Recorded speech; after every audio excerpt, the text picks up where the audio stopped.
Doctor صاحب دوسرا سوال یہ ہے کہ ایسے افراد جن کا کرٹنائن بہت زیادہ بڑھ جاتا ہے وہ کس طرح اپنا کرٹنائن ہے اس کو کم کر سکتے ہیں، خاص کر یوریا کی بھی تعداد بہت زیادہ بڑھ جاتی ہے، اور دوسرے میں یہ دیکھتے ہیں ڈاکٹرز کو یہی مشورہ دیتے ہیں پروٹین کم کر لیں، جس میں بعض اوقات تو پیشنٹ جو ہیں وہ بالکل پروٹین چھوڑ دیتے ہیں جس سے وہ نیوٹریشن کا بھی شکار ہو جاتے ہیں، مزید بیماری جو ہے اس کو گھیر لیتی ہے، تو ان کے لیے آپ کا کیا میسج ہے؟ جب کرونک کڈنی ڈیزیز کی ٹریٹمنٹ ہوتی ہے اس میں 3 چیزیں ہوتی ہیں. نمبر 1 ڈائٹ میں بہت اہم یہ ہے کہ آپ پروٹین کا انٹیک کم کریں، لو کریں، but it's not like no protein کہ آپ لے ہی نہیں سکتے.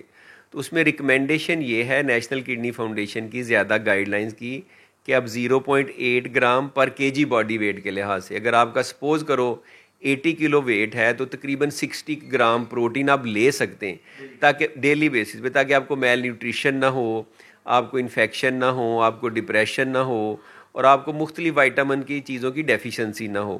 ڈائٹ کا بہت رول ہے. ڈائٹ میں جو دوسری مسٹیک میں نے دیکھی آئی ووڈ رادر سے کہ کافی ڈاکٹرز جو ہیں وہ پیشنٹ کا واٹر انٹیک بہت کم کرا دیتے ہیں. وہ بالکل غلط ہے. کوئی ایویڈنس نہیں ہے کہ پانی کا انٹیک آپ نے کم لینا ہے انلیس کہ آپ کو یورین بالکل نہ آتا ہو یا آپ کا سیرم سوڈیم کم ہوتا ہے. واٹر انٹیک نارمل لے سکتے ہیں، بلکہ پالیسسٹک ڈیزیز میں، سسٹک کڈنی ڈیزیز میں، یا ان لوگوں میں جن میں سٹون ہے ان میں تو پانی زیادہ لینا ہوتا ہے. تو یہ دوسری بڑی مسٹیک. تیسری بڑی مسٹیک اس میں لوگ یہ کرتے ہیں کہ ہر چیز بند کر دیتے ہیں کہ جی کیلے نہیں کھانے، کھجورے نہیں کھانے، مالٹے نہیں کھانے. وہ صرف ان لوگوں میں کرنے جن کا پوٹیشیم زیادہ ہے. اگر آپ کا پوٹیشیم زیادہ ہے تو آپ کیوں لوگوں کو ڈپرائیو کر رہے ہیں آف ویری ڈیلیشیس فروٹس جو کہ وہ بیچارے کھا سکتے ہیں.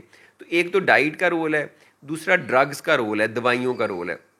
بہت سارے لوگ ڈائٹ کے پیچھے پڑے رہتے ہیں، نہ اپنا بلڈ پریشر کنٹرول کرتے ہیں، نہ شوگر کنٹرول کرتے ہیں، نہ وہ والی میڈیسن لیتے ہیں جو کڈنی ڈیزیز کی پروگریشن کو کم کرتی ہے. 3-4 کلاسز ایسی ہیں دوائیوں کی جو اگر سی کے ڈی کے پیشنٹ لیں تو ان میں risk of progression of kidney disease significantly کم ہو جاتا ہے. تیسرا پھر رول ہے کہ اچھے نیفرولوجسٹ کا اور ٹائملی پلاننگ کا، کہ اگر آپ ٹائملی اس کو ساری چیزیں پلان کریں تو آپ ٹائملی پھر اس کو ڈیسائیڈ کر سکتے ہیں کہ فیوچر میں ٹرانسپلانٹ کرنا ہے، ڈائلسس کرنا ہے، کون سا کرنا ہے. تو ایک گریجولی ایک سٹیپ بائی. ایسے پیشنٹس جو اسٹیج 4 یا اسٹیج 3 یا اسٹیج 4 پہ جب ہوتے ہیں کافی کرٹیکل ہوتے ہیں، لیکن وہ اپنا بلڈ پریشر یا ڈائبٹیز ہیں اس کو مینٹین کر لیتے ہیں ایگزیکٹ، اگر وہ مینٹین کر لیتے ہیں کچھ مہینوں تک مینٹین کرنے کے وہ ڈائٹ اپنی بالکل نارمل رکھ لیتے ہیں، کیا اگر کسی کو بیماری ہے وہ اپنی بیماری کا پیمانہ بلڈ پریشر ڈائبٹیز سے رکھیں، اگر وہ بالکل ایکول یا برابر آ رہا ہے 120/80 آ رہا ہے تو اپنی ڈائٹ جو نارمل عام انسان لیتا ہے اسی طرح رکھیں؟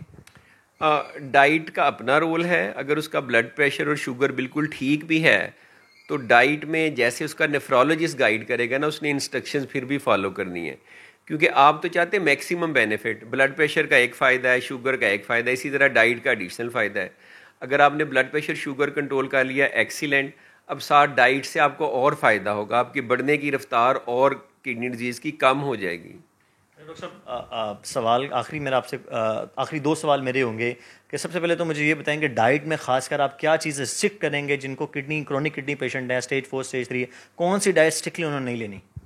اس میں نے پہلے ایک دفعہ ایک ویڈیو بھی بنائی ہے کہ اس میں 3 پیز کا خیال رکھنا ہوتا ہے. نمبر 1 پی پروٹین ہے جو ہم نے بتایا کہ تھوڑی سی کم لینی ہے، چھوڑنی نہیں ہے. دوسرا پیز فار پوٹیشیم، اگر آپ کا پوٹیشیم زیادہ ہے پھر آپ نے کیلے، مالٹے، کھجوریں، ڈرائی فروٹ، ٹمیٹوز، پوٹیٹوز یہ چیزیں کم لینی ہیں. اگر پوٹیشیم ٹھیک ہے تو لے سکتے ہیں.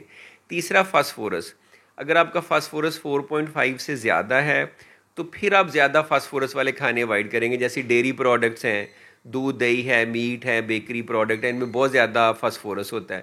اگر یہ آپ کے ٹھیک ہیں تو پھر یہ والی آپ لے سکتے ہیں، یہ والی خوراک. ڈاکٹر صاحب ایسے افراد جن کی کڈنی فیل ہو جاتی ہیں اسٹیج 5 میں چلے جاتے ہیں، ڈائلسس والا جو آج کل کا جو آرتھوڈوکس ہے اس میں بہت زیادہ ایک تو ایک دن کے اندر 4 ڈائلسس کروانے ہیں. ایسے افراد جو گھر میں واحد کمانے والے ہیں وہ بیچارے سارے دن ہسپتالوں کے چکر لگ جاتے ہیں. کوئی نئی جدت ڈائلسس کے اندر آئی ہے کہ وہ سارا دن کام کریں اور رات کے وقت کے گھر کے اندر ہی وہ ڈائلسس کر لیں اور زیادہ وہ تکلیف دہ بھی نہ ہو؟ یہ جو آپ ڈائلسس بتا رہے ہیں نا، ہیمو ڈائلسس، یہ 3 ٹائمز اے ویک ہوتا ہے، منڈے، وینسڈے، فرائیڈے یا ٹیوزڈے، تھرسڈے، سیٹرڈے، 3 دفعہ ہفتے میں. تو اس میں آپ کے 3 دن تو وہ گئے، آپ صبح سے پلاننگ کر رہے ہیں، سینٹر میں آتے ہیں، بعد میں تھک جاتے ہیں. اب کام 3 دن تو نہیں کر سکتے، 2 دن ویکینڈ کے نکال دیں، پیچھے آپ کے پاس 1-2 دن بچتا ہے. تو جو نیا ڈائلسس ہے پیریٹونیل ڈائلسس، نیا تو نہیں ہے، باقی دنیا میں بڑے عرصے سے ہو رہا ہے، پاکستان کے لیے نیا. اس کی 2 وجہ تھیں. ایک تو زیادہ نیفرولوجسٹ کرتے نہیں تھے، تو ہم نے پوری یو ایس سے ٹریننگ لی, اب ہم کر رہے ہیں, جناح میں ہم آفر کر رہے ہیں, پرائیویٹ سیٹ اپ میں آفر کر رہے ہیں. اس میں ایشو یہ آتا تھا کہ کچھ لوگ پورا دن ہی وہ پھر فلوئڈ چینج کرتے رہتے تھے تو کام نہیں کر سکتے تھے. اس میں نئی مشین آئی ہے اے پی ڈی, آٹومیٹڈ پیریٹونیل ڈائلسس کے لیے, اسے سائیکلر کہتے ہیں, وایونکس نے پروڈیوس کی ہے, ڈریب سے اپرووڈ ہے. اس مشین کی مدد سے آپ رات کو وہ مشین فلوئڈ کے ساتھ اپنی پی ڈی کیتھیٹر کے ساتھ اٹیچ کر دیتے ہیں, تو وہ رات کو سائلنٹلی خاموشی سے پین فری بغیر خون کا استعمال کیے وہ آپ کا ڈائلسس کرتی ہے, اور صبح پورا دن آپ کام کر سکتے ہیں. ڈاکٹر صاحب آخری سوال آپ سے یہ کروں گا, ایسے افراد جو ڈائلسس پہ ہوتے ہیں لیکن وہ بھی تکلیف دہ ہے, آخری الٹیمیٹ حل یہ ہے کہ اگر ٹرانسپلانٹ ہو جائے, ٹرانسپلانٹ ہونے کے بعد کیا کوئی شخص عام جس طرح شہری اپنی زندگی گزارا ہے, کیا اس طرح اس کی زندگی اور وہ چیزیں واپس آ جاتی ہیں؟ جی بالکل, ٹرانسپلانٹ کے بعد آپ کی کوالٹی آف لائف کافی حد تک کلوز ٹو نارمل ہو جاتی ہے. Transplant is the treatment of choice. اس کے بعد آپ کی نارمل فیملی لائف ہو سکتی ہے, آپ فیملی پلاننگ کر سکتے ہیں, بچے پروڈیوس کر سکتے ہیں, آپ کے ازدواجی تعلقات پہ کوئی فرق نہیں پڑتا, آپ کام کر سکتے ہیں. میرے پاس ایسے پیشنٹ ہیں ایگزیکٹو لیول کے جو کسی کو پتہ ہی نہیں ہے, they are just doing their normal activity. 30 سال سے ٹرانسپلانٹ ہوا ہے. ڈفرینس صرف یہ ہوتا ہے کہ ان کو کچھ 2 یا 3 medicine anti rejection lifelong کھانی پڑتی ہیں. اور اس میں میری لوگوں کو ریکمینڈیشن یہ ہے کہ جب اس کو فالو کریں پوسٹ ٹرانسپلانٹ, تو سب سے بڑی مسٹیک لوگ یہ کرتے ہیں کہ وہی ٹرانسپلانٹ سرجن یا یورولوجسٹ کے ساتھ فالو کرتے ہیں, ان کو نیفرولوجسٹ کے ساتھ فالو اپ کرنا ہے تاکہ وہ ان کی امیونو سپریسنٹس کو اچھے طریقے سے ٹائٹریٹ کرے اور ان کا وہ جو کڈنی جو کسی نے انہیں دیا وہ لائف لانگ چلے. آج بالکل پروفیسر شفیق چیمہ صاحب ہمارے ساتھ موجود تھے, جو ہیڈ ہیں جناح ہسپتال کے نیفرولوجسٹ یا کڈنی ڈپارٹمنٹ کے. تو ان کے ساتھ آج ہم نے تفصیلی گفتگو کی اور انہوں نے بڑی ڈیٹیل میں بتایا کہ کڈنی ڈیزیز خاص کر پاکستان میں اس کی بڑھنے کی وجہ کیا ہے. 2 مین چیزیں انہوں نے بتایا کہ ان کا کہا گیا پاکستان اس وقت ڈائبٹیز پوری دنیا میں نمبر 1 پر آ چکا ہے, دوسرا بلڈ پریشر. یہ 2 مین چیزیں ہیں کڈنی ڈیزیز کی وجہ سے. ساتھ ساتھ انہوں نے بتایا کہ اسٹیج 1, اسٹیج 2, اسٹیج 3 یا اسٹیج 4 جن کو کڈنی ڈیزیز ہو جائے, اگر تو ان کی اکیوٹ کڈنی ڈیزیز ہے, اگر وہ اسٹیج 5 بھی چلے جائیں تو وہ ریکوریبل ہے, وہ اسٹیج 0 پر آ سکتے ہیں. لیکن اگر جن کو کرونک کڈنی ڈیزیز یعنی دائمی بیماری ہوگی ہے تو اس کا جو علاج تو نہیں ہے لیکن اس کی پروگریشن کو روکا جا سکتا ہے, جہاں پر کڈنی 3 یا 4 سال کے اندر فیل ہو سکتی ہیں. اگر نیفرولوجسٹ مستند سے آپ علاج کروائیں تو آپ وہ 3-4 سال کا جو دورانی ہے اس کو 10 سے 12 سال پر لے کے جا سکتے ہیں. ساتھ ساتھ ڈائٹ پر انہوں نے بڑی واضح بتایا, ان کی جانب سے کہا کہ ایسے افراد جو غلطی کرتے ہیں اپنی بالکل پروٹینز چھوڑ دیتے ہیں. پروٹینز آپ نے لازمی لینا ہے.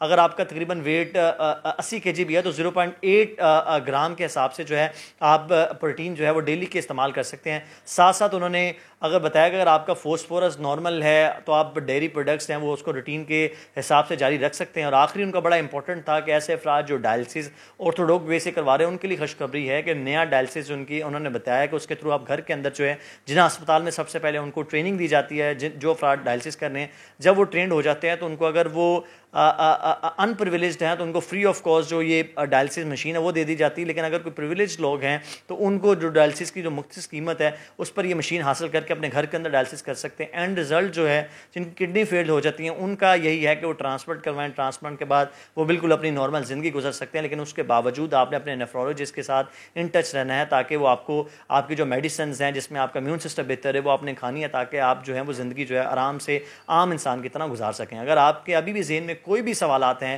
تو کمنٹ سیکشن میں لازمی کمنٹ کریں. ہم دوبارہ پروفیسر شفیق چیمہ کو ملیں گے, آپ کے ذہنوں میں جو سوالات ہیں ان کے جواب ان سے دوبارہ پوچھ کے اور آپ کے کمنٹ سیکشن میں ان کا رپلائی کریں گے. تو اگر یہ ویڈیو پسند آئی ہے تو اس کو لائک اور سبسکرائب ضرور کیجیے گا. اگلے پروگرام کے لیے اپنے میزبان عظمت وان کو اجازت دیجیے. اللہ حافظ.